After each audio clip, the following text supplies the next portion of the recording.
50 लाख। मेहर की आंखों से आंसू थमने का नाम नहीं ले रहे थे। 54 लाख। एक और आवाज उभर आई। 55 लाख। तीसरे शख्स ने बोली और ऊपर बढ़ा दी। ये दाम किसी जमीन या सामान के नहीं थे। ये बोली लग रही थी मेहर की जिंदगी की। वो उन मर्दों के बीच ऐसे खड़ी थी जैसे कोई बेचने के लिए रखा गया सामान हो। उसके पिता का अंतिम संस्कार अभी होना बाकी था। उनकी लाश घर के एक कमरे में पड़ी थी। घर में बेचने लायक कुछ भी नहीं बचा था। बैंक करप्सी के सदमे ने उसके पिता की कमर तोड़ दी थी। जिन लोगों से कर्ज लेकर उन्होंने फैक्ट्री खड़ी की थी, वो फैक्ट्री आग में जलकर राख बन चुकी थी। सब कुछ तबाह हो चुका था। आज अपने बाप के कर्ज को उतारने के लिए मेहर के पास खुद के अलावा कोई और रास्ता नहीं था। किसी की नजर उसके कांपते होठों पर टिकी थी तो कोई उसकी जवानी और खूबसूरती को देखकर पलके तक झपकाना भूल गया था। हर तरफ घूरती हुई आंखें थी। किसी को उसकी आंखों से बहती बेबसी दिखाई नहीं दे रही थी। उसे नहीं मालूम था कि आज उसकी किस्मत किसके हाथों बिकेगी। कौन उसका मालिक कहलाएगा। मेहर, जो हमेशा पर्दे में रही थी, जिसने खुद को चादर में छुपा कर रखा था, आज उसी चादर को उतार दिया गया था ताकि उसकी कीमत इतनी लग सके कि उसके पिता का कर्ज चुका दिया जाए। वहाँ 30 साल के मर्द भी थे और 55 के भी। कोई सांवला, कोई गोरा, कोई भारी भरकम, तो किसी का पेट निकला हुआ, मगर सबकी आंखों में एक ही चीज थी, हवस। ना कोई रहम, ना कोई इंसानियत। उसकी कम उम्र और खूबसूरती ने सबकी सोच को गंदा कर दिया था। अचानक एक 60 साल के बूढ़े ने 70 लाख की बोली लगा दी। फिर 1, 2, 3 की गिनती हुई और वो बूढ़ा आदमी मेहर का खरीदार बन गया। मेहर चाहती थी कि जमीन फट जाए और वह उसमें समा जाए, क्योंकि अब उसकी जिंदगी जिल्लत और बेइज्जती से भरी होने वाली थी। वो बूढ़ा आदमी पान चबा रहा था। उसके होठों से लाट टपक रही थी और उसे देखते ही मेहर के मन में घिन भर गई। उसने पैसा अदा किए, मेहर की कलाई कसकर पकड़ी और उसे अपने साथ बाहर ले गया। जहाँ एक बड़ी कार खड़ी थी, ड्राइवर ने दरवाजा खोला तो बूढ़ा बोला, ए लड़की, इधर बैठ। और वह खुद भी पीछे की सीट पर आकर बैठ गया। दरवाजा बंद होते ही उसने ड्राइवर से कहा, मेरे सीक्रेट फ्लैट पर चलो। और ये कहते हुए वह मेहर के बेहद करीब सरक आया। मेहर घबराकर पीछे हटी तो वह झुंझलाया, ज्यादा होशियारी मत दिखाना। 70 लाख खर्च किए हैं मैंने तुम पर। जब तक तुमसे पूरे 1 करोड़ वसूल नहीं कर लेता, चैन से नहीं बैठूंगा। ये सुनते ही मेहर की सांस अटक गई। कांपती आवाज में वह बोली, मैं ऐसी वैसी लड़की नहीं हूँ। खुदा के लिए मुझे अपनी बेटी समझकर छोड़ दो। मगर वह ठहाका मारकर हंसा और बोला, बकवास बंद करो। पैसे दिए हैं तो जो चाहूंगा वही करूंगा। एक एक पाई वसूल करूंगा। इतना कहकर उसने खिड़की का शीशा नीचे किया, पान की पिक बाहर थूकी और फिर शीशा चढ़ा लिया और अपनी ही आस्तीन से मुंह पोंछ लिया। मेहर का दिल जोर जोर से धड़क रहा था और उसका जी चाह रहा था कि तेज रफ्तार से चलती कार का दरवाजा खोलकर कूद जाए और इस जहन्नुम से छुटकारा पा ले। बूढ़ा अब और पास खिसक आया था और सामने के शीशे से ड्राइवर भी उसे बेबाक नजरों से घूर रहा था। मेहर ने कभी सपने में भी अपने ऊपर किसी की बुरी नजर नहीं देखी थी। आज उसे यहाँ मुफ्त का माल समझा जा रहा था। मेहर की तो जैसे सच में जान निकल गई। कुछ टाइम बाद उस बूढ़े आदमी ने दोनों हाथों से मेहर को जकड़ लिया और उसका चेहरा मेहर के बेहद करीब आने लगा। तभी उसकी नजर ड्राइवर पर पड़ी, जो अब भी बड़ी दिलचस्पी से उन्हीं दोनों को घूर रहा था। ये देखकर बूढ़ा झुंझला उठा और ड्राइवर पर चिल्लाया, ए, अपनी ड्राइविंग पर ध्यान दे, कहीं एक्सीडेंट ना कर बैठना। उसकी आवाज सुनकर ड्राइवर घबरा गया। फिर थोड़ी हिम्मत जुटाकर बोला, मालिक, क्या मैं एक बात कहूँ? बूढ़े ने उसे अजीब नजरों से देखा और कहा, हाँ बोल। ड्राइवर ने अपनी गंदी सोच जाहिर करते हुए कहा, अगर आप चाहें तो कार में ही अपना शौक पूरा कर सकते हैं। मैं आपकी तरफ नहीं देखूंगा। बस बाद में एक मौका मुझे भी दे दीजिए। यह सुनते ही मेहर के धड़कते दिल की रफ्तार जैसे थम गई। बूढ़ा गुस्से से तमतमा उठा और चिल्लाया, ओए कमीने, एक जोर का थप्पड़ मारूंगा तो तेरे होश ठिकाने आ जाएंगे। चुपचाप गाड़ी चला। ड्राइवर तुरंत सहम गया और गाड़ी और तेज दौड़ाने लगा। जब तक गाड़ी का सफर खत्म नहीं हुआ, बूढ़ा कभी मेहर की कमर पर उंगलियां फेरता, कभी उसके कंधों को दबाने लगता और कभी हाथ उसकी गर्दन पर फेरता रहा। वो हर बार सिहर कर उसका हाथ अपने वजूद से दूर करने की कोशिश करती, मगर उसे अपनी बर्बादी साफ दिखाई दे रही थी। कर्जदार तो अपना पैसा वसूल कर चुका था। उसके पिता भी शायद पड़ोसियों के मेहरबानी से कब्र में उतार दिए जाते, लेकिन मेहर को तो जीते जी मौत की सजा मिल चुकी थी। उसे इतना भी वक्त नहीं दिया गया कि वह अपने बाप की मौत पर 2 आंसू बहाकर उन्हें आखिरी विदा दे सके।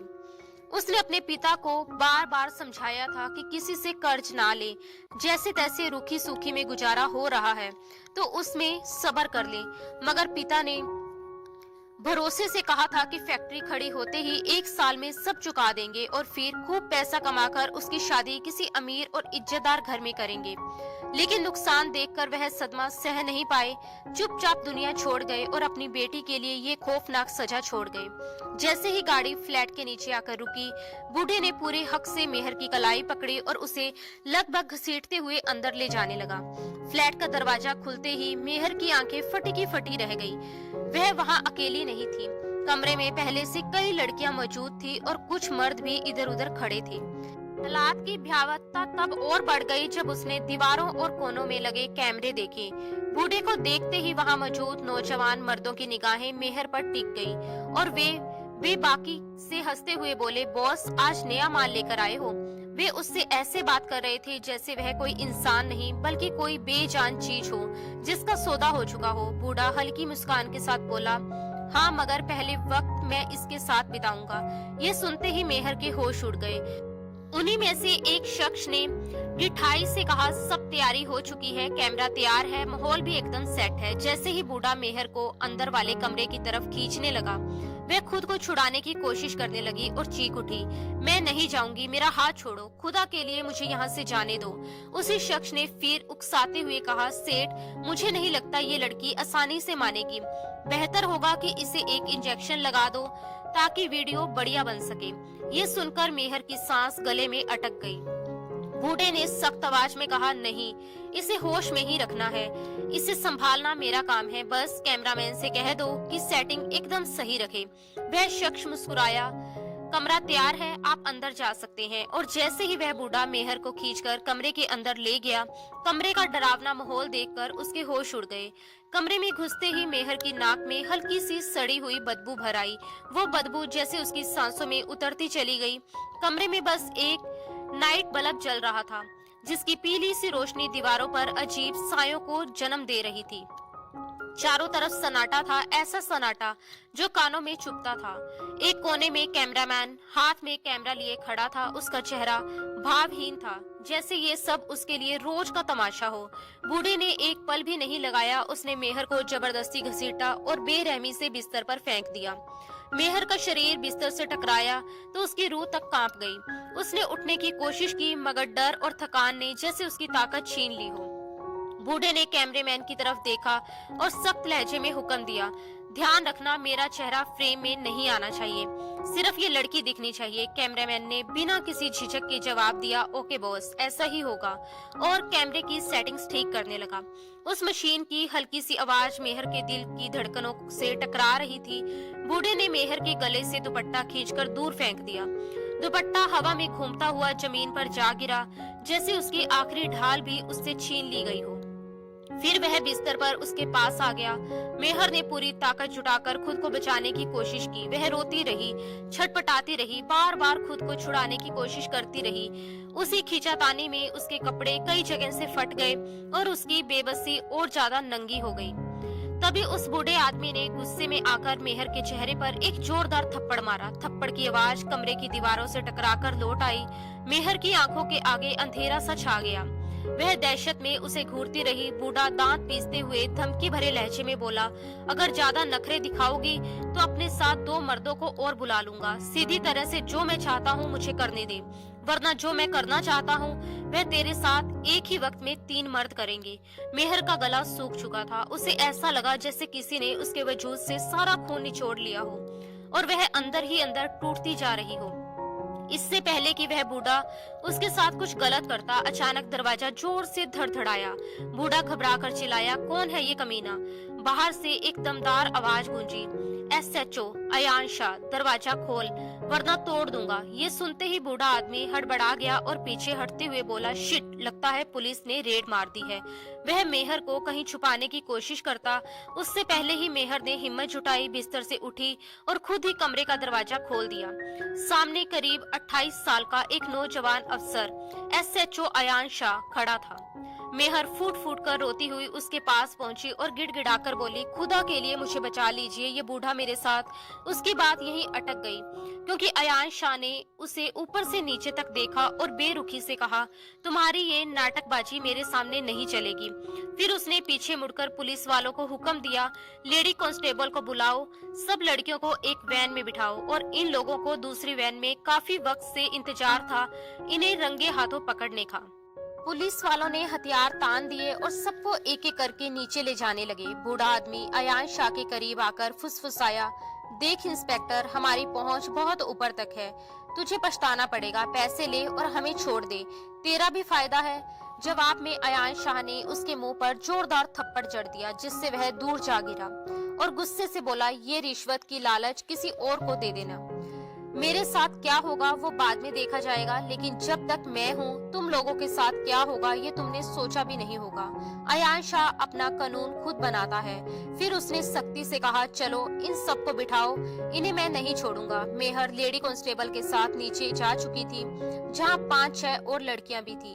सबकी हालत खराब थी। थोड़ी देर में वे सब पुलिस स्टेशन पहुंची और लड़कियों को एक ही हवालात में बंद कर दिया गया। एक लड़की ने कड़वे स्वर में कहा, मारे गए, आगे कुआं पीछे खाई। मेहर मासूमियत से उसके पास आई और बोली, क्या मतलब? अच्छा ही तो हुआ, पुलिस हमें छोड़ देगी। वह लड़की फीकी मुस्कान के साथ बोली, बहुत भोली हो तुम, पुलिस ऐसे नहीं छोड़ती। वहाँ वो बूढ़ा हमारी इज्जत का सौदा कर रहा था, यहाँ ये लोग इन्वेस्टिगेशन के नाम पर वही करेंगे। ये सुनकर मेहर का रंग उड़ गया। उसने पूरी जिंदगी खुद को पर्दे में रखा था, कॉलेज भी बुर्का पहनकर जाती थी। ऐसी गंदी बातें और भद्दी सोच उसने कभी नहीं जानी थी। उसे अब एहसास हुआ कि वह एक और जाल में फंस चुकी है। जिससे निकलने की उम्मीद उसने पुलिस से लगाई थी, वही उम्मीद टूटती दिख रही थी। कुछ देर के बाद लड़कियों को एक एक करके उसी अयान शाह के पास पूछताछ के लिए बुलाया जाने लगा। जो अंदर जाती वापस नहीं आती, और जैसे जैसे उसकी बारी करीब आती गई, मेहर की सांसें तेज होती गई। आखिर में लेडी कांस्टेबल आई और कड़क आवाज में बोली, चलो तुम्हारी बारी है। मेहर किसी तरह आंसू रोकती हुई उसके साथ अयान के ऑफिस पहुंची। दरवाजा खुला तो एसी की ठंडक कमरे में फैली हुई थी और अंदर अयान शाह के सिवा कोई नहीं था। मेहर डरते डरते अंदर गई तो अयान ने कहा, दरवाजा बंद करो, और वह घबराकर दरवाजे के पास ही खड़ी रह गई। अयान ने तेज आवाज में कहा, ए लड़की, सामने आकर खड़ी हो। मगर मेहर कांपते हुए बोली, नहीं, आप अच्छे आदमी नहीं हैं, मुझे पता है आप मेरे साथ क्या करेंगे। ये सुनकर अयान शाह का माथा ठनक गया। वह झट से खड़ा हुआ और गरजा, क्या मतलब है तुम्हारा? मेहर ने डरते हुए कहा, मुझे अच्छे से पता है कि पुलिस ऑफिसर किस तरह से इन्वेस्टिगेशन करते हैं। अयान गुस्से में तेज कदमों से मेहर के सामने आकर खड़ा हो गया। ओह अच्छा, कैसे करते हैं? जरा मुझे भी तो पता चले कि तुम क्या जानती हो। मेहर डर से पीछे हटी और गिड़गिड़ाने लगी, देखिए, आप मेरे करीब मत आइए, मुझसे दूर रहिए। मुझे पता है अब आप अपनी शर्ट के बटन खोलेंगे और फिर अपनी शर्ट उतारेंगे। ये कहते कहते वह घबराकर एकदम चुप हो गई। अयान का गुस्सा बेकाबू हो रहा था। उसने गुस्से से कहा, अच्छा। ये कहकर उसने दरवाजे को लॉक किया और अपनी शर्ट के बटन खोलने शुरू कर दिए। उसने कहा, बताओ फिर आगे क्या करूंगा मैं तुम्हारे साथ? मेहर बस बेबसी में हकलाई थी। मैं इससे पहले कि वह कुछ और बोल पाती, अयान ने उसका हाथ पकड़ा और जोर से उसे दीवार की तरफ धकेल दिया। वह दहाड़ा, मुझे बताओ पुलिस वाले कैसे इन्वेस्टिगेशन करते हैं?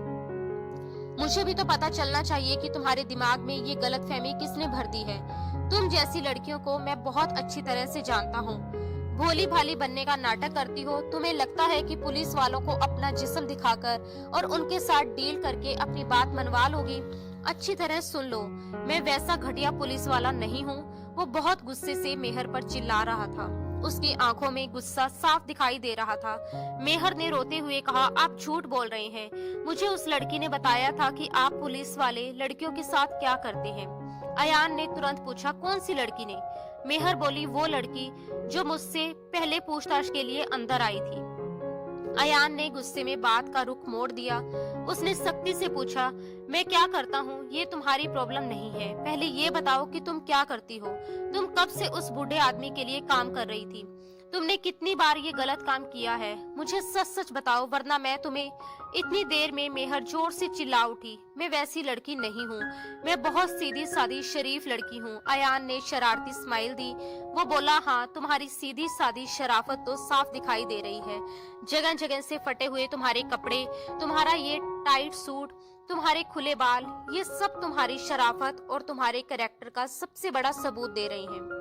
और ऊपर से तुम्हें ये भी पता है कि पुलिस वाले इन्वेस्टिगेशन कैसे करते हैं। अगर तुम कहो तो तुम्हारा ये सपना मैं पूरा कर देता हूँ। मैं तुम्हारे साथ वैसे ही इन्वेस्टिगेशन करूंगा जैसे तुम चाहती हो। ये कहते हुए अयान उसके पास आया, फिर कहने लगा, सच सच बताओगी या फिर मैं बाकी बचे शर्ट के बटन भी खोल दूं? मेहर फूट फूट कर रोते हुए बोली, देखिए, मैं वैसी लड़की नहीं हूँ, मैं आपसे सच कह रही हूँ। उसकी आवाज कांप रही थी, आंखों के आंसू रुकने का नाम नहीं ले रहे थे। कुछ पल हिम्मत जुटाकर उसने टूटे शब्दों में कहा, मुझे उस बूढ़े आदमी ने 70 लाख में। इतना कहते ही उसका गला भर आया और वह जोर से रोने लगी। अयान ने उसे गहरी नजर से देखा और ठंडी आवाज में बोला, अच्छा, तो तुम्हें खरीद कर लाया है वो?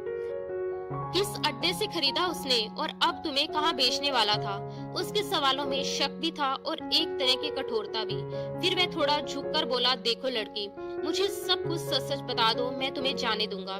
पिछली 5 लड़कियों को भी मैंने इसीलिए छोड़ दिया था क्योंकि उन्होंने सच बताया था। मेहर की हालत और बिगड़ गई। वो क्या बताती, उसे खुद भी कुछ पता नहीं था। उसने बेबसी में सिर हिलाते हुए कहा, मुझे कुछ नहीं पता, मैं कुछ नहीं जानती, मैं सच कह रही हूँ। वो बूढ़ा आदमी तो मुझे अभी अभी लेकर आया था। शुक्र है कि आप आ गए। मैंने तो यही सोचा था कि पुलिस आ गई है, अब मैं सेफ हूँ। कहते कहते उसकी आवाज भर्रा गई। फिर डरते हुए उसने आगे कहा, लेकिन उस लड़की ने कहा था कि आप लोग भी बुरे होते हैं। मैं सच कह रही हूँ। अयान के चेहरे पर नाराजगी उभर आई। वह बोला, तुम बहुत छोटी हो, अपनी बातों और अदाओं से मुझे बेवकूफ बनाने की कोशिश कर रही हो। मैं तुम्हें नहीं छोड़ूंगा। वो अभी बोल ही रहा था कि अचानक दरवाजे पर दस्तक हुई। अयान ने चुंचलाकर अपने शर्ट के बटन लगाए और दरवाजा खोला। सामने एक कांस्टेबल खड़ा था। उसने कहा, सर, ऊपर से फोन आया है। आईजी साहब कह रहे हैं कि सबको छोड़ दो वरना अच्छा नहीं होगा। अयान चिढ़कर बोला, मैं इन ऊपर के फोन से बहुत तंग आ चुका हूँ, मैं नहीं छोड़ूंगा। उस बूढ़े आदमी को तो बिल्कुल नहीं छोड़ूंगा। फिर उसने पलटकर मेहर की ओर देखा और सख्त लहजे में कहा, ए लड़की, जितनी जल्दी हो सके यहाँ से निकल जाओ और खुद को बुरे कामों से दूर रखो। मेहर तुरंत बाहर आ गई, लेकिन पुलिस स्टेशन से बाहर कदम रखते ही उसके पैर जैसे जमीन से चिपक गए। उसे समझ नहीं आ रहा था कि जाए तो जाए कहाँ। ऐसा कौन सा रास्ता चुने जहां उसकी इज्जत और जान दोनों सुरक्षित रहें। अंधेरी सड़कें, बंद दुकानें और सन्नाटा, सब कुछ उसे और डरा रहा था। कुछ देर बाद अयान भी बाहर आया। वह अपनी कार की ओर बढ़ ही रहा था कि उसकी नजर मेहर पर पड़ गई। वो बोला, तुम अभी तक गई नहीं? मेहर ने सुनी आंखों से उसकी ओर देखते हुए कहा, मेरा कोई नहीं है, मैं कहाँ जाऊँ? आप मुझे कहीं भी छोड़ दीजिए। अयान कुछ पल चुप रहा, फिर बोला, इस वक्त तो मैं घर जा रहा हूँ, वैसे भी रात बहुत हो गई है। एक काम करो, तुम मेरे साथ मेरे घर चलो, सुबह मैं तुम्हें शेल्टर होम पहुंचा दूंगा। मेहर ने बिना ज्यादा सोचे कार का अगला दरवाजा खोला और बैठ गई। अयान उसे अपने घर ले आया। जब वे पहुंचे तो रात के 3 बज चुके थे। उसकी माँ सो रही थी। घर में सिर्फ 2 कमरे थे, एक डाइनिंग रूम और एक ड्राइंग रूम, जिसे उसकी माँ ताला लगाकर रखती थी और सिर्फ मेहमान आने पर ही खोला जाता था। अब बस 2 कमरे ही बचे थे। वह उस लड़की को अपनी माँ के कमरे में भेजना नहीं चाहता था, इसलिए उसे अपने कमरे में ले गया। ये देखकर मेहर घबरा गई। उसने धीमी आवाज में पूछा, आप मुझे अपने कमरे में क्यों लाए हैं? अयान ने थके हुए और सपाट लहजे में कहा, ज्यादा बहस करने की जरूरत नहीं है, यहाँ सोफे पर लेट जाओ, सुबह होते ही मैं तुम्हें शेल्टर होम छोड़ दूंगा। तुम्हारे पास ये कुछ ही घंटे हैं, माँ के उठने से पहले मुझे तुम्हें वहाँ छोड़ना है। अगर मेरे सर में दर्द ना होता तो तुम्हें अभी छोड़कर आ जाता। मैं 1 हफ्ते से दिन रात काम कर रहा हूँ। अब जबकि मैं अपने मिशन में कामयाब हो गया हूँ तो आईजी साहब को याद आया, पता नहीं ये लोग हमें कब खुलकर काम करने देंगे और कब हम जैसे लोग ऐसे अपराधियों और इन बुराइयों का पूरी तरह अंत कर पाएंगे। और देखो, तुमने पहले जो कुछ भी किया है उस जिंदगी से पीछा छुड़ा लो तो बेहतर है। आगे अच्छे काम करना, शायद तुम्हारी गलतियां माफ हो जाएं और तुम्हें एक अच्छी जिंदगी जीने का मौका भी मिल जाए। ये कहकर वह अपने बिस्तर पर लेट गया और अपनी पीठ के पीछे रखा दूसरा तकिया जमीन पर फेंक दिया। फिर वह दीवार की तरफ मुंह करके लेटते हुए बोला, उधर दीवार की तरफ मुंह करके सो जाओ। इसके बाद उसने अपने बिस्तर से एक कंबल उठाया और उस लड़की को देते हुए कहा, इसे ओढ़ लो। मेहर ने वह कंबल ओढ़ा और सो गई। सुबह कमरे में जोरदार दस्तक हुई, जिससे दोनों घबराकर उठ खड़े हुए। अयान की आंखें अभी ठीक से खुली भी नहीं थी कि मेहर ने दरवाजा खोल दिया। सामने अयान की माँ खड़ी थी। अयान के कमरे में एक लड़की को देखकर नूरा के होश उड़ गए। अयान उस लड़की की ना समझी पर गुस्सा होने लगा कि उसने बिना उसकी इजाजत दरवाजा क्यों खोल दिया, और अब उसकी माँ यकीनन उस पर शक करेगी। वह पहले ही कहती थी कि पुलिस की नौकरी मत करो, पुलिस वाले अच्छे नहीं होते। लेकिन अयान का जुनून था कि वह एक ईमानदार पुलिस वाला बने, और अब तक वह ईमानदारी से ही काम करता आया था और ईमानदारी से ही गुनहगारों तक पहुंचा था। फिर भी उसकी माँ बार बार उस पर शक करती रहती थी कि शायद वह भी दूसरे पुलिस वालों की तरह गलत रास्ते पर चल पड़ा है। वह बार बार अपनी माँ को यही भरोसा दिलाता रहता था कि वह ऐसा नहीं है। उधर मेहर बिना कंबल के ही दरवाजा खोल चुकी थी। उसके कपड़े जगह जगह से फटे हुए थे और उसकी बाजू तथा गर्दन पर नाखूनों के खरोच के निशान साफ नजर आ रहे थे।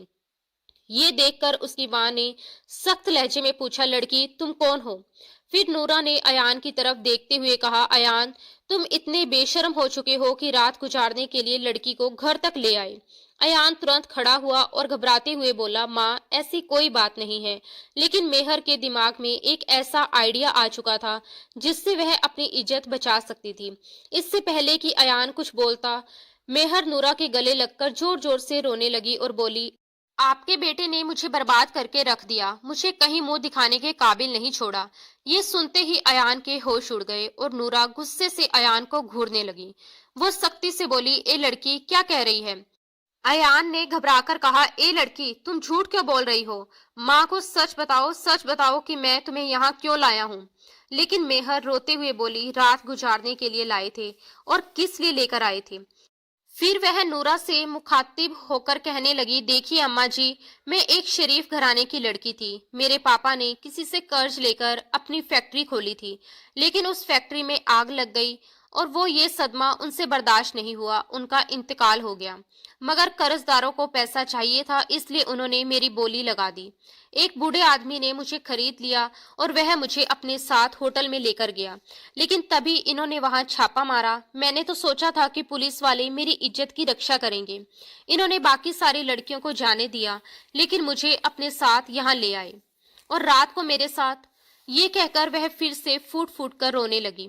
नूरा गुस्से में कहने लगी, अयान तुम्हें शर्म नहीं आई? मुझे तो पहले ही लगता था कि तुम पुलिस वाले तो बन गए हो, अब हरकतें भी वैसी ही करोगे, तभी तो मैं तुम्हें मना करती थी। अयान ने सफाई देते हुए कहा, माँ ये लड़की झूठ बोल रही है, ये खुद करेक्टरलेस है, एक झूठी लड़की है। मैंने इसे हाथ तक नहीं लगाया, मैं तो सिर्फ इसे बचाकर लाया हूँ ताकि इसे शेल्टर होम छोड़ सकूं।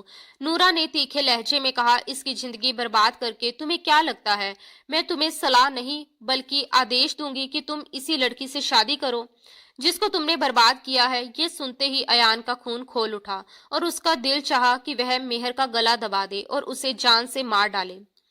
कितनी आसानी से उसने अयान को उसकी माँ की नजरों में एक बुरा इंसान साबित कर दिया था। अयान ने सख्ती से इनकार कर दिया और कहा, यह कभी नहीं होगा, मैं इस झूठी और करेक्टरलेस लड़की से शादी नहीं करूंगा। इस पर नूरा ने और भी सख्त लहजे में कहा, मैं देखती हूँ कैसे नहीं करते तुम शादी। अगर तुमने इस लड़की से शादी नहीं की तो तुम मेरा मरा हुआ मुंह देखोगे। ये कहकर नूरा ने अपनी आंखों से आंसू पोंछे और मेहर को अपने गले से लगा लिया। फिर उसे अपने साथ कमरे से बाहर ले गई। उधर अयान वहीं बैठा अपने सिर पकड़कर रह गया था। उसका गुस्सा उस लड़की पर था जिसने मौके पर ही उसे उसकी माँ के सामने बदनाम कर दिया था। वह अपनी माँ के सामने कुछ कह भी नहीं सकता था और उनकी नजरों में वह पहले ही झूठा साबित हो चुका था। उसका दिल कर रहा था कि वह इस लड़की को अपने हाथों से ही मार डाले। वह एक ईमानदार पुलिस वाला था और उसकी ख्वाहिश थी कि उसकी पत्नी समझदार और अच्छे ख्यालों वाली हो। लेकिन इस लड़की ने उसके साथ जो कुछ किया था वह भुलाने लायक नहीं था। अपनी माँ के सामने उसने कोई विरोध नहीं किया और चुपचाप शादी कर ली। लेकिन शादी के फौरन बाद ही मेहर ने साफ कह दिया कि वह अयान के कमरे में नहीं सोएगी। उसने डरते हुए कहा, मुझे उनसे डर लगता है। वह जानती थी कि उसने झूठ बोला है और अब अयान उसे छोड़ेगा नहीं। मेहर ने नूरा बेगम से गुजारिश की, प्लीज अम्मा जी, आप मुझे अपने कमरे में रख लीजिए। मैं आपके कमरे में जमीन पर सो जाऊंगी, लेकिन इनके कमरे में नहीं जाऊंगी। नूरा ने दुख जताते हुए कहा, अच्छा ठीक है। फिर उन्होंने अयान की तरफ मुड़कर कहा, अयान, मुझे तुमसे ये उम्मीद नहीं थी। तुमने इस लड़की के साथ ऐसा क्या किया कि वह तुम्हारी शक्ल तक नहीं देखना चाहती। अयान अगर कुछ भी कहता तो उसकी माँ उसे झूठा ही मानती, इसलिए वह चुपचाप अपने कमरे में चला गया।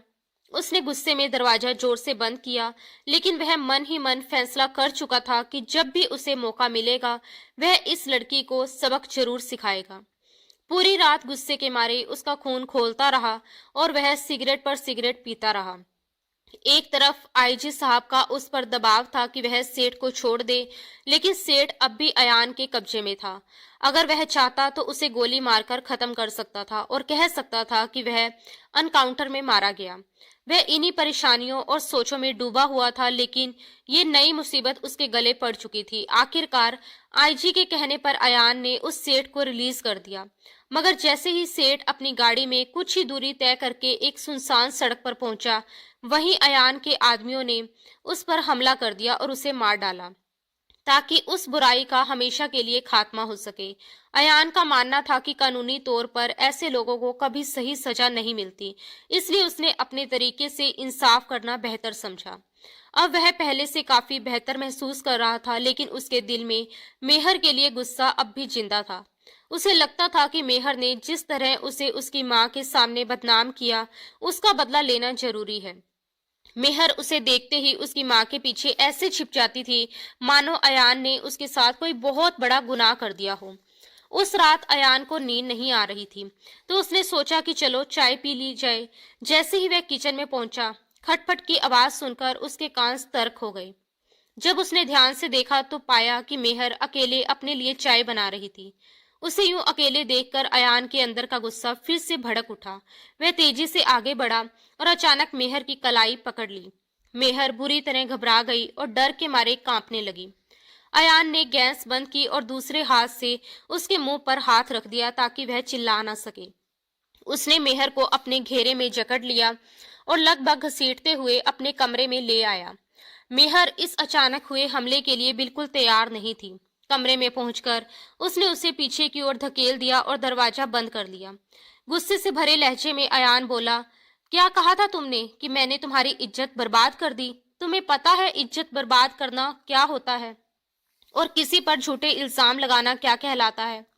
मेहर कांपती हुई आवाज में बोली, प्लीज पहले मेरी बात तो सुन लीजिए। लेकिन अयान दहाड़ते हुए बोला, नहीं, पहले मैं तुम्हें बताऊंगा कि बर्बाद होना क्या होता है, फिर तुम्हारी बात सुनूंगा। गुस्से और भावनाओं में बहते हुए वह खुद पर काबू खोने लगा था। मेहर को कुछ समझ नहीं आया तो उसने डर के मारे जोर से कहा, अम्मा जी, मुझे बचाओ। इससे पहले कि उसकी आवाज अयान की माँ के कमरे तक पहुंचती, अयान ने जल्दी से उसके मुंह पर हाथ रख दिया और धमकाते हुए कहा, अगर अब तुमने चिल्लाने की कोशिश की तो मैं तुम्हारा गला दबाकर तुम्हें यहीं मार डालूंगा। उसने मेहर को दीवार से सटा दिया, लेकिन तभी उसकी आंखों में झांकते हुए अयान के दिल की धड़कनें बेकाबू हो गई। वह वाकई ही बेहद खूबसूरत थी और किसी का भी दिल उसके हुस्न को देखकर डगमगा सकता था, मगर अयान की नजर में वह अब भी एक कैरेक्टरलेस लड़की थी और वह ऐसी लड़की के साथ कुछ भी नहीं करना चाहता था। फिर भी उसके दिल की धड़कनें तेज होती जा रही थी और वह खुद को संभालने के लिए जूझ रहा था। इससे पहले कि वह पूरी तरह से अपना कंट्रोल खो देता, उसने मेहर के मुंह से हाथ हटा लिया और धीमी लेकिन सख्त आवाज में कहा, जाओ यहाँ से। अयान को लग रहा था कि अगर वह उसे कुछ पल और देखेगा तो अपने जज्बात पर काबू नहीं रख पाएगा। अपनी इस अजीब और उलझी हुई हालत पर वह खुद भी हैरान और परेशान था, क्योंकि आज तक किसी लड़की को देखकर उसकी ऐसी हालत नहीं हुई थी। मेहर ने राहत की एक लंबी सांस ली और बिना पीछे मुड़े फौरन कमरे से बाहर निकल गई। अयान वहीं खड़ा रह गया, लेकिन उसके दिमाग से मेहर का चेहरा निकलने का नाम नहीं ले रहा था। अगली रात भी उसी बेचैनी में गुजर गई। वह जितना खुद को समझाने की कोशिश करता कि मेहर को भूल जाए, उतना ही उसका ख्याल उसके दिल और दिमाग में गहराता चला जाता। उसकी आंखें बंद करते ही उसे मेहर की वही सूरत नजर आती और उसका दिल बेवजह तेज धड़कने लगता। आज तक अयान शाह ने अपने ओहदे, ताकत और हक होने के बावजूद खुद को ऐसी लड़कियों से हमेशा दूर रखा था। उसके खानदान की कई लड़कियां उस पर मर मिटती थी, लेकिन उसने कभी किसी की तरफ नजर उठाकर भी नहीं देखा था। जब से उसने एसएचओ का पद संभाला था, उसकी जिम्मेदारियां पहले से कई ज्यादा बढ़ चुकी थी। वह सोचता था कि अब वह आराम से बैठेगा, नीचे के अफसरों को हुक्म देगा और सिस्टम उसके इशारे पर चलेगा, लेकिन हकीकत बिल्कुल उलट निकली। यहाँ हर छोटी बड़ी बात का जवाब उसे खुद देना पड़ता था। हर काम की निगरानी भी उसी को करनी पड़ती थी और हर फैसले की जवाबदेही भी उसी के सर पर थी। वह इन्हीं उलझी हुई सोचों में डूबा हुआ था कि अचानक उसे बाहर से हंसने की आवाज सुनाई दी। रात के लगभग 12 बजे का वक्त था और इस समय अपनी माँ की हंसी सुनकर वह चौंक गया। वह फौरन अपने कमरे से उठकर बाहर आया, लेकिन सामने का मंजर उसकी उम्मीद से बिल्कुल अलग था। उसकी माँ लॉन्च में यूं बैठी हंस हंसकर बातें कर रही थी जैसे ये रात के 12 बजे नहीं बल्कि दोपहर का वक्त हो। पूरे घर में बिरयानी की बेहद लाजवाब और दिल लुभाने वाली खुशबू फैली हुई थी, जिसने पूरे माहौल को गर्म और घरेलू बना दिया था। जैसे ही नूरा ने अयान को कमरे से बाहर आते देखा तो खुशी से मुस्कुराते हुए बोली, अरे बेटा, देखो तो सही, मेरी बहू कितने प्यार से मेरे लिए बिरयानी बना रही है। आज मुझे नींद नहीं आ रही थी तो मैंने इससे कहा कि इस वक्त पता नहीं क्यों बिरयानी खाने का मन कर रहा है, और इसने फौरन उठकर बिरयानी बनाना शुरू कर दिया। ये सुनते ही अयान के माथे पर गहरी लकीरें उभर आई। वह मेहर को सिर्फ और सिर्फ नफरत, गुस्से और शक की नजर से देख रहा था। मेहर का हर काम उसे सिर्फ एक दिखावा, चालाकी और ड्रामा लगता था, मानो वह सब कुछ उसकी माँ का दिल जीतने के लिए कर रही हो।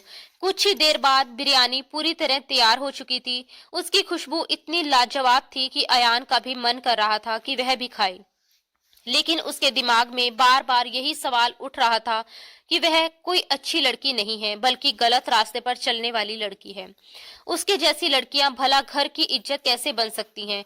वह अपनी माँ से ये कह देना चाहता था कि उससे सिर्फ झाड़ू पोछा और घर का काम ही करवाया करे और अपने दिल से उसे बहू मानने की गलती ना करे, लेकिन ये सोचकर खामोश हो गया कि उसकी माँ इस बात पर उसी को खरी खोटी सुना देगी। जब उसकी माँ ने जबरदस्ती एक चम्मच बिरयानी उसके मुंह में डाली तो अयान जैसे पूरी तरह बेकाबू हो उठा। स्वाद भले ही लाजवाब था, लेकिन उसके अंदर का गुस्सा और नफरत उससे ज्यादा तेज थी। उसने चुपचाप थोड़ी सी बिरयानी अपनी प्लेट में डाली और बिना कुछ कहे अपने कमरे में चला गया। जाते हुए मेहर की नजर उस पर पड़ी और वह एक गहरी सांस लेकर रह गई, मानो कोई बड़ा तूफान अभी बाकी हो। कुछ देर बाद जब वह कमरे में वापस लौटी तो देखा कि नूरा बेगम गहरी नींद में खर्राटे ले रही थी। मेहर चुपचाप बिस्तर पर बैठ गई और आंखें खोलकर छत को घूरती रही। कुछ ही पलों में उसकी आंखों से आंसू अपने आप बहने लगे। उसके दिल में एक अजीब सा डर घर कर गया था। उसने जिस शख्स पर झूठा इल्जाम लगाया था वह कोई आम इंसान नहीं बल्कि एक ताकतवर पुलिस ऑफिसर था। उसे ये ख्याल सताने लगा कि अगर किसी दिन नूरा इस दुनिया में नहीं रही तो अयान उसके साथ क्या क्या कर सकता है। यही सोचकर वह अंदर ही अंदर घबराती जा रही थी। उसके दिमाग में बार बार तरह तरह के डरावने ख्याल घूमने लगे। उसे अयान शाह से बेइंतहा डर लग रहा था। आज उसकी आंखों से नींद कोसों दूर थी। बार बार वही अल्फाज उसके जहन में गूंज रहे थे जब अयान शाह ने उसे कैरेक्टरलेस और बदकिरदार कहा था। वह बिना आवाज किए सिसक सिसक कर रोने लगी। वह एक ऐसी लड़की थी जिसका नाखून तक कभी घर से बाहर नहीं गया था और उस पर इस तरह के इल्जाम लगना उसके लिए किसी मौत से कम नहीं थे। आखिरकार जब नींद नहीं आई तो वह उठी, नमाज पढ़ने वाली दरी उठाई और चुपचाप कमरे से बाहर निकल आई। लाउंज के एक कोने में हल्की सी रोशनी जलाई और वहीं दरी बिछाकर बैठ गई। कितनी ही देर तक वह अपनी इस दर्द भरी जिंदगी का हाल अल्लाह ताला से कहती रही, दुआ करती रही और फूट फूट कर रोती रही। उसकी सिसकियों की आवाज अयान शाह के कानों तक भी पहुंच गई थी। अयान कमरे से बाहर निकला और उसे इस हालत में रोता देख उसके माथे पर बल पड़ गए। वह धीरे धीरे उसके पास आया और कुछ पल तक उसे घूरता रहा। जैसे ही मेहर ने सिर उठाया, अयान ने दोनों हाथ सीने पर बांधकर तंजिया लहजे में कहना शुरू किया, किस बात की माफी मांग रही हो तुम? इस बात की कि एक शरीफ लड़के को तुमने बड़े आराम से फंसा लिया। वह नफरत भरी नजरों से उसे देखते हुए बोला, अयान शाह कभी भी तुम जैसी कैरेक्टरलेस, गिरी हुई और घटिया लड़की को अपनी बीवी नहीं बना सकता। जिससे हर मर्द गुजर चुका हो, वो मर्द जो जगह जगह घूमते हैं, जिन्होंने ना जाने कैसी कैसी गंदी नजरें तुम्हारे जिस्म पर डाली होंगी और कैसी कैसी घटिया हरकतें की होंगी। उसने जहरीले लहजे में कहा, क्या तुम जानती हो कि अयान शाह का लेवल क्या है? तुम जैसी लड़कियां भला उसकी इज्जत बनने के लायक भी थी? फिर वह बेरहमी से बोला, फिक्र मत करो, बहुत जल्द मैं तुम्हें इस घर से निकाल दूंगा, लेकिन उससे पहले तुम्हें इस कदर तकलीफें दूंगा कि तुम चाहकर भी किसी को मुंह दिखाने के काबिल नहीं रहोगी। मेहर पहले ही टूटी हुई थी और अयान शाह की इन अल्फाजों ने उसे पूरी तरह बिखेर दिया। वह और ज्यादा रोने लगी और कांपती हुई आवाज में बोली, देखिए अयान, इस दुनिया में मेरे लिए आपके सिवा कोई नहीं है। बाहर भेड़िए बैठे हैं मुझे नोचने के लिए। मैंने आपकी माँ को जो हकीकत बताई वही सच है। वह झूठ नहीं था। उसका कहना था कि उसके पापा ने सच में फैक्ट्री के नाम पर पैसे लगाए थे, जिसके बाद उसकी बोलियां लगाई जाने लगी और उसकी जिंदगी बर्बाद हो गई। लेकिन अयान ने तंजिया हंसी के साथ उसकी बातों को मजाक समझा और उसकी तरफ बढ़ा। फिर अगले ही पल उसे उसी हालत में छोड़कर अपने कमरे में चला गया। उस वक्त उसके दिल में इस लड़की के लिए सिर्फ गुस्सा और नफरत भरी हुई थी।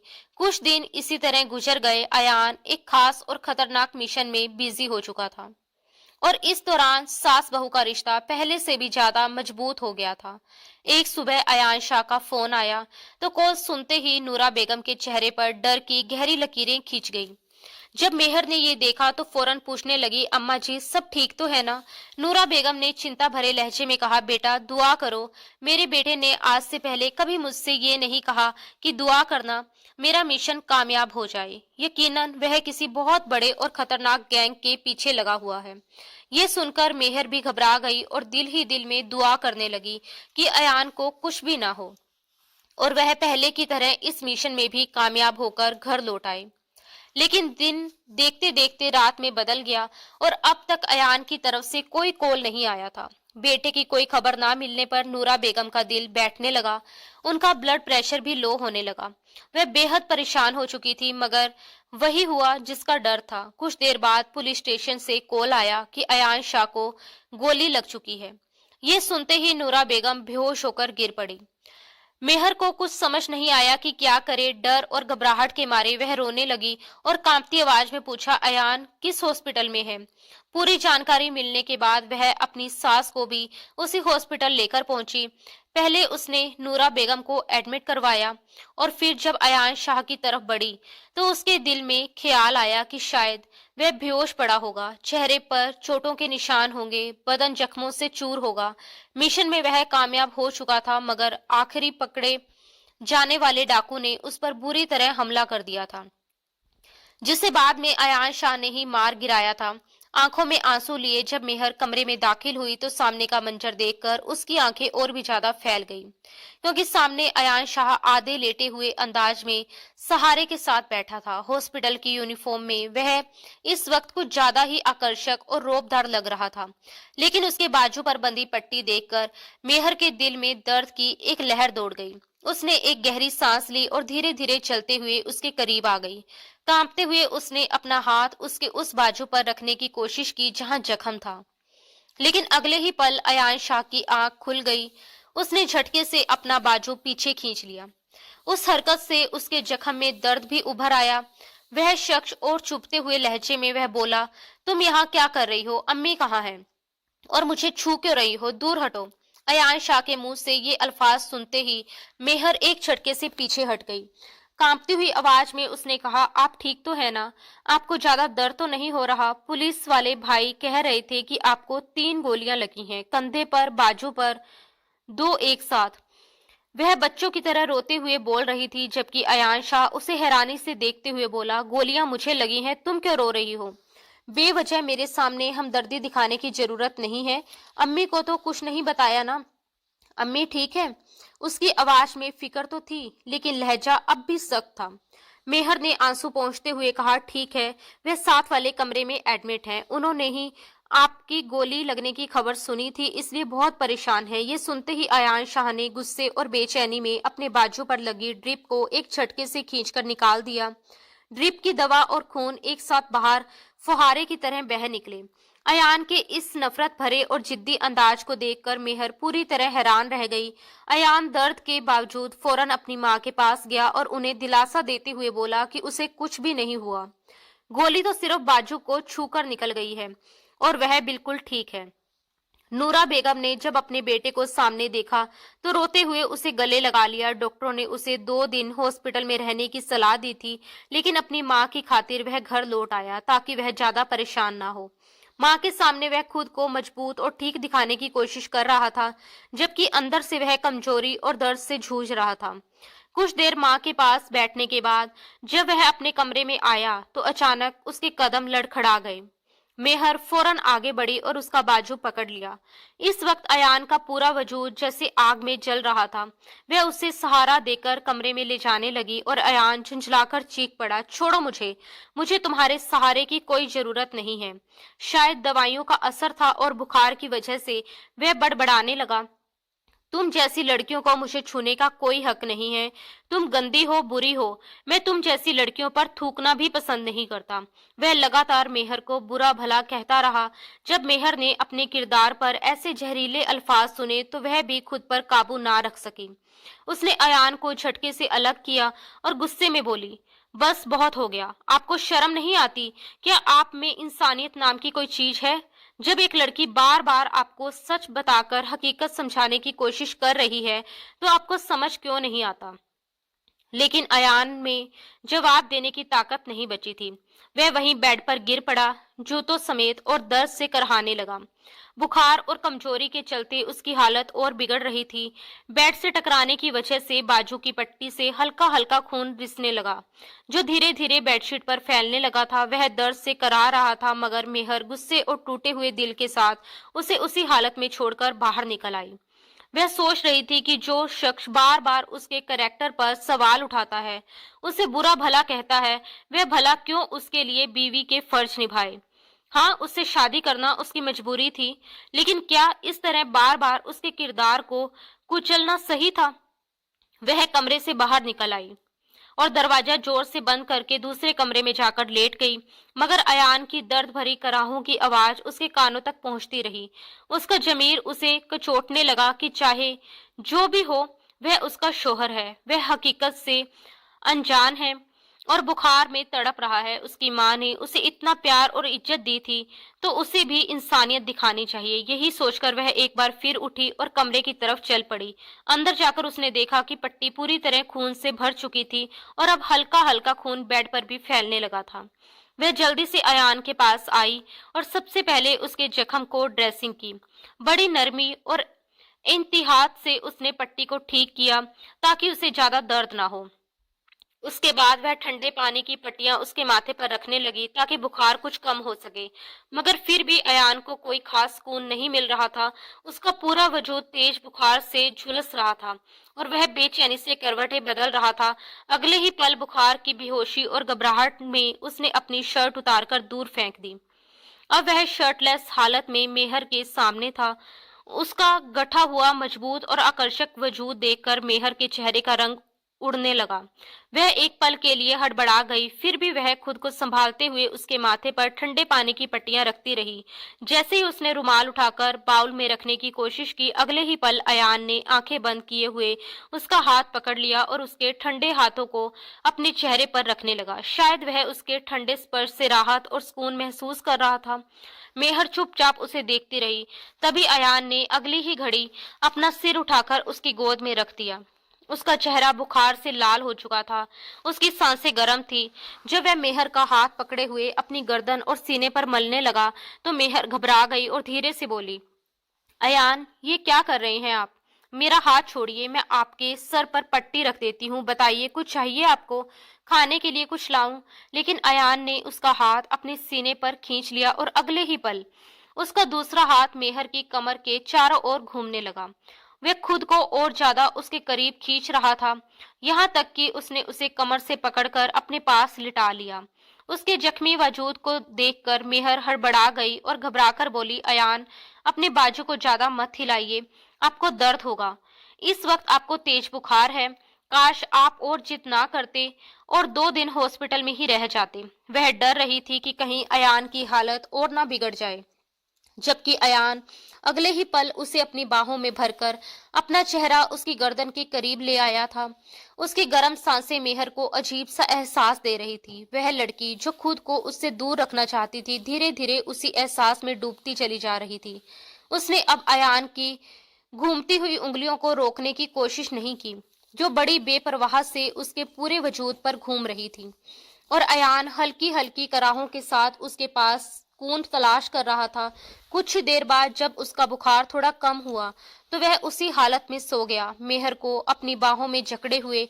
अगली सुबह जब अयान की आंख खुली तो उसकी तबीयत पहले से काफी बेहतर लग रही थी। अपने पास सोई मेहर को देखकर एक पल को उसकी आंखें फटी की फटी रह गई। पहले तो उसे लगा कि शायद ये कोई सपना है, लेकिन आंखें खोलकर उसने दोबारा उस मंजर को देखा। मेहर के बाल खुले हुए थे, चेहरे पर थकान के आसार थे, दुपट्टा कहीं दूर पड़ा था और वह उसके दूसरे बाजू पर सिर रखे बेखबर सो रही थी। अयान शाह का दिल जोरों से धड़कने लगा। अगले ही पल उसने अपना हाथ उठाकर उसके चेहरे से बिखरे बाल हटाए और एक बार फिर उसके हुस्न को देखकर बेकाबू होने लगा। मगर इससे पहले कि वह अपनी हद पार करता, उसने मेहर को झटके से अलग किया और सख्ती से पूछा, मेरे पास क्या कर रही हो? क्या इरादा था तुम्हारा? एक बार तो इल्जाम लगा चुकी हो, अब क्या इसलिए पास थी कि कुछ और बड़ा कर सको? अयान के ये कड़वे अल्फाज सुनकर मेहर बेहद परेशान और आहत हो गई। वह बिना कुछ कहे चुपचाप उठी और कमरे से बाहर चली गई। मगर जिस तरह उसने दोनों माँ बेटे की सेवा की थी, उसे देखकर नूरा बेगम उसके सदके जाने लगी। उन्होंने प्यार भरे लहजे में कहा, अगर खानदान की लड़कियां भी देख लें तो हमारी ऐसी सेवा कभी ना करें जैसी इस लड़की ने की है। अयान चुपचाप अपनी माँ की बात सुनता रहा और एक गहरी सांस लेकर रह गया। इस वक्त उसे ये लड़की अपनी माँ की नजरों में भले ही अच्छी लग रही थी, लेकिन जिस हालत में उसे ये लड़की मिली थी, वह बात उसके दिमाग में गहराई से बैठ चुकी थी कि मेहर अच्छे किरदार की लड़की नहीं है।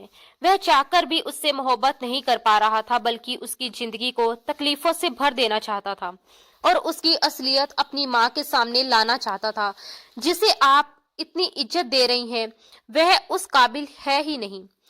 दिल के किसी कोने में उससे मोहब्बत पनपना चाहती थी, लेकिन उसका अहंकार और सोच उसे इसकी इजाजत नहीं देते थे कि अयान शाह किसी ऐसी लड़की को अपनी बीवी माने और उस पर मोहब्बत नौछावर करे जिसके बारे में उसे यकीन था कि वह गलत किरदार की है। अयान ने आज तक किसी लड़की की तरफ आंख उठाकर नहीं देखा था। उसी दिन सारे काम निपटाने के बाद जब मेहर वॉशरूम गई तो शावर काम नहीं कर रहा था, शायद उसमें कचरा आ चुका था। नूरा ने कहा कि बेटा अपने कपड़े ले जाओ और अयान के कमरे में नहा लो, वैसे भी वह कौन सा घर पर है। तबीयत ठीक होने के बाद वह दोबारा ड्यूटी ज्वाइन कर चुका था। मेहर झिझकते हुए अपने कपड़े लेकर अयान के कमरे में चली गई। फ्रेश होने के बाद उसने अपने बाल खुले ही छोड़ दिए और टॉवल से उन्हें सुखाती रही, गुनगुनाती हुई। जैसे ही वह बाहर निकली तो सामने का मंजर देखकर हड़बड़ा गई, क्योंकि सामने ही बेड पर अयान इस वक्त अपने जूते एक तरफ रख रहा था। जैसे ही उसकी नजर मेहर पर पड़ी, उसकी आंखें वहीं खुली की खुली रह गई। लेकिन मेहर नजरें चुराकर कमरे से बाहर जाने लगी तो अयान ने उसे रोक लिया और शौक भरे अंदाज में कहा, कहाँ जा रही हो? यहीं रुको, आज तो बड़ी निखरी निखरी लग रही हो। इतनी रौनक तुम्हारे चेहरे पर किस लिए है? मेहर घबरा गई। उसने जल्दी से कहा, नहीं ऐसी तो कोई बात नहीं है, मैं तो बस अभी नहाकर बाहर निकली हूँ। लेकिन वह कदम दर कदम उसकी ओर बढ़ता चला आया और अगले ही पल उसकी कमर में हाथ डालकर उसे अपने करीब खींच लिया। भारी और हुक्म भरे लहजे में कहने लगा, आज रात मैं तुम्हारे साथ रंगीन बनाना चाहता हूँ। ये सुनते ही मेहर के चेहरे का रंग उड़ गया। वह कांपती हुई बोली, मुझे आपके साथ ऐसा कुछ भी नहीं करना। जब वह खुद को छुड़ाने लगी तो अयान ने उसे और ज्यादा कसकर पकड़ लिया। वह तंज भरे अंदाज में कहने लगा, क्यों हर वक्त बीवी बीवी करती रहती हो? तो बीवी के फर्ज सिर्फ झाड़ू पोछा, खाना बनाना और कपड़े प्रेस करना ही नहीं होते, बल्कि शोहर को खुश रखना भी होता है। आज की रात मैं तुम्हारे साथ अपनी रात रंगीन करना चाहता हूँ। ये सुनकर मेहर के होश उड़ चुके थे। एक तरफ वह नाजुक सी डरी हुई लड़की और दूसरी तरफ ताकतवर रौबदार अयान खड़ा था। वह घबराकर बोली, मुझे छोड़ दीजिए, मुझे पता है आप मेरे साथ वही करेंगे जो फिल्मों और सीरियल में हीरो हीरोइन के साथ करते हैं। आप मुझे तकलीफ देंगे, मेरे साथ बुरी हरकतें करेंगे, लेकिन मैं आपको ऐसा कुछ भी नहीं करने दूंगी। जब तक आपको मुझसे मोहब्बत नहीं हो जाती तब तक मैं खुद को आपके हवाले नहीं करूंगी। उसकी बात सुनकर वह हंस पड़ा और बेरुखी से बोला, तुम जैसी लड़की से भला कौन मोहब्बत करेगा? मैं तो सिर्फ तुम्हारे साथ रात रंगीन करना चाहता हूँ, मोहब्बत और मैं बिल्कुल नहीं। इतने नखरे मत दिखाओ। जिस जगह से तुम्हें लेकर आया हूँ वहां तो तुम खुशी खुशी सब कुछ कर रही थी। और वह एक बार फिर वही बातें दोहराने लगा। उसने मेहर को झटके से बेड पर गिरा दिया। एक ही झटके में उसके वजूद से दुपट्टा अलग कर दिया, जिससे वह बुरी तरह कांप गई। घबराई हुई आवाज में बोली, ये क्या कर रहे हैं आप? मैं चिल्लाऊंगी, रोऊंगी। लेकिन अयान शाह ने वही दुपट्टा उठाकर उसके मुंह पर बांध दिया ताकि उसकी आवाज बाहर ना जा सके। वह उसे बेड के बीचों बीच दबोच चुका था और मेहर बिन पानी की मछली की तरह तड़प रही थी। जब अयान शाह ने अपनी शर्ट के बटन खोलने शुरू किए और अपने जिस्म को आजाद करते हुए उस पर झुका तो घबराहट के मारे उसकी हालत और भी बिगड़ गई। बेशक वह उसका शौहर था, उसके लिए जायज था, मगर गुस्से और इंतकाम में किसी मर्द की सख्ती किस कदर दर्दनाक हो सकती है ये वह साफ महसूस कर रही थी। रोते हुए कांपते हुए वह खुद को छुड़ाने की कोशिश कर रही थी, बस इस उम्मीद में कि अयान शाह उस पर रहम कर ले। मगर वह अपने जज्बातों के सैलाब में बहता चला जा रहा था। धीरे धीरे उसका गुस्सा किसी और ही एहसास में बदलने लगा। वह पूरी तरह उस लड़की के वजूद में खो चुका था। हालांकि अयान के दिल में शिद्दत थी, लेकिन जज्बातों में अब भी सख्ती बाकी थी। मेहर की हालत बद से बदतर होती जा रही थी। उसकी सांसें उखड़ने लगी थी, रंगत पीली पड़ चुकी थी और वह हांफने लगी थी। इसी दौरान अयान शाह को अचानक एक गहरा एहसास हुआ। जिस लड़की को वह 2 महीनों से शक, इल्जाम और तानों का निशाना बना रहा था, जो बार बार अपनी सच्चाई का सबूत देती रही थी, वह वास्तव में बेगुनाह और पाक थी। ये समझते ही उसके अंदर की सख्ती में कमी आ गई और उसके अंदाज में नरमी आ गई। मेहर डर और सदमे से पत्थर की तरह जड़ हो चुकी थी। ना चीख रही थी, ना कोई जवाब दे पा रही थी। अपनी गलती का एहसास होने पर अयान ने उसे अपनी बाहों में लिया और पछतावे भरे लहजे में माफी मांगने लगा। उसने अपने शक, अपने पेशे और गलत फहमियों का हवाला देते हुए कहा कि वह उसे गलत समझ बैठा था और उससे भूल हो गई, लेकिन मेहर के दिल में गहरा दर्द और टूटा हुआ भरोसा था। अगले ही पल उसने खुद को झटकते हुए उससे अलग किया और सिसकती हुई बोली, उसने जो किया है वह कभी भूल नहीं पाएगी। उसने कांपती आवाज में कहा, अगर उसे तलाक देना है तो दे दे, क्योंकि उसकी इज्जत और दिल दोनों को गहरी चोट पहुंच चुकी है। दर्द और कमजोरी से करहाती हुई वह बेड से उठी। आंखों के सामने अंधेरा छाने लगा, उसे चक्कर आने लगे। अयान ने उसे अपनी बाहों में भरने की कोशिश की, लेकिन मेहर उससे दूर हटकर दूसरे कमरे में चली गई। अयान सिर पकड़कर वहीं बैठ गया। अब उसे एहसास हो चुका था कि ये लड़की जो कुछ कह रही थी वह सच कह रही थी, मगर वह क्या करता? उसकी ड्यूटी ही ऐसी थी जिसमें शक करना और हर बात की गहराई से जांच करना उसकी ट्रेनिंग का हिस्सा था। वह ज्यादातर वक्त ऐसे मुजरिमों के बीच बिताता था जिनसे जुड़ी कहानियां अक्सर झूठ और धोखे से भरी होती थी। ऐसे में उसके लिए ये मान लेना आसान नहीं था कि ये लड़की जिसने शुरुआत में उससे झूठ बोलकर शादी की थी सच बोल रही है। अयान शर्मिंदगी और पछतावे में डूबता चला गया और सोचते सोचते वहीं बेड पर सो गया। अगली सुबह जब उसकी आंख खुली तो एक नई मुसीबत उसका इंतजार कर रही थी। उसकी माँ घबराई हुई बोली, बेटा मेहर कहाँ है? पूरे घर में ढूंढ लिया, कहीं नहीं मिली, कहाँ चली गई? ये लड़की आज से पहले तो उसने कभी घर से बाहर कदम भी नहीं रखा था। जब से इस घर में आई है हर काम के लिए मुझे ही पूछती थी। अयान की आंखें चौड़ी हो गई। तभी उसकी नजर साइड टेबल पर रखे एक कागज पर पड़ी। वह मेहर का छोड़ा हुआ पैगाम था जो उसने नूरा के लिए लिखा था। अम्मा जी, मैं हमेशा के लिए आपके और आपके बेटे की जिंदगी से जा रही हूँ। आपने मुझे अपनी बेटियों जैसा प्यार दिया, इसके लिए बहुत बहुत शुक्रिया, लेकिन शायद मैं इस काबिल नहीं थी। ये पढ़ते ही अयान सन रह गया, मानो कांटो तो खून नहीं। पहली बार नूरा ने अपने बेटे को थप्पड़ मारा और गुस्से में बोली, तूने उसे ऐसा क्या कहा कि वह घर छोड़कर चली गई? मेरी बहू सिर्फ और सिर्फ मेहर ही है, जाओ उसे ढूंढकर वापस लेकर आओ। अयान तुरंत घर से निकल पड़ा। पूरा दिन वह गलियों और सड़कों पर भटकता रहा, लोगों से मेहर के बारे में पूछता रहा। जैसे जैसे अंधेरा बढ़ रहा था, उसकी आंखों में आंसू भरते जा रहे थे। उसने अपनी फोर्स को भी मेहर को ढूंढने के लिए लगा दिया। आसमान पर घिरते बादलों और तेज होती बारिश ने उसकी बेचैनी को और बढ़ा दिया। तेज बारिश के बीच वह अपने घर के करीब एक जगह गाड़ी रोककर बाहर निकला। डिप्रेशन और मानसिक तनाव ने उसे इस कदर तोड़ दिया था कि वह सड़क पर गिर पड़ा और मेहर का नाम लेकर जोर जोर से चिल्लाने लगा। मेहर, कहाँ हो तुम? प्लीज वापस आ जाओ। सारी जिंदगी चाहो तो मुझे अपने करीब मत आने देना, लेकिन वापस आ जाओ। मैं वादा करता हूँ दोबारा कभी तुम्हें कुछ नहीं कहूंगा। जितनी सजा देनी है दे देना, चाहे अंगारों पर चलाओ या कांच के टुकड़ों पर, मैं हर सजा मानने को तैयार हूँ। बस प्लीज लौट आओ। उसी वक्त मेहर पास ही एक पेड़ के नीचे भीगती हुई खुद को छुपाए बैठी थी, ताकि किसी गलत इंसान के हाथ ना लग जाए। उसकी आवाज सुनकर वह पेड़ की ओर से बाहर झांकी। उसने अयान शाह को उस सुनसान जगह पर रोते हुए गिड़गिड़ाते देखा। उसके दिल में रहम जाग उठा और वह धीरे धीरे चलते हुए उसके सामने आ खड़ी हुई। अयान शाह ने जब रोते हुए अपने चेहरे से हाथ हटाए और सामने देखा तो मेहर को खड़ा पाया। एक पल को उसने आंखें झपकाई, ये यकीन करने के लिए कि ये सपना है या हकीकत।